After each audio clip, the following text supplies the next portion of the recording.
తెల్ల బ్యాగుల ఫ్రెండ్స్ మనమైతే దేవతకైతే పూజ అయితే చేస్తున్నాం ఫ్రెండ్స్. ఇదిగోండి అయితే మొక్కుతుంది ఫ్రెండ్స్. కాళీమాత గుడి ఉంది గుడిలో గుడి ఫ్రెండ్స్. ఇది మా గుడి అనమాట. ఇది మా మమ్మీది ఫ్రెండ్స్. మా మమ్మీ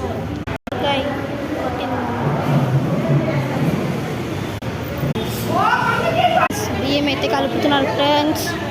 మీద అయితే పసుపు అయితే నేను వేసిన ఫ్రెండ్స్.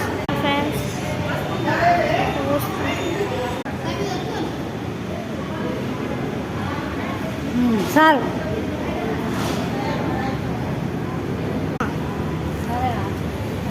మరి ఆపాయిలో నేను చూసి గుడిని అయితే చూపిస్తాను ఫ్రెండ్స్. ఇప్పుడు గుడి దర్శనం అయితే అయిన తర్వాత నేను గుడిని అయితే మీకు చూపించబోతున్నాను.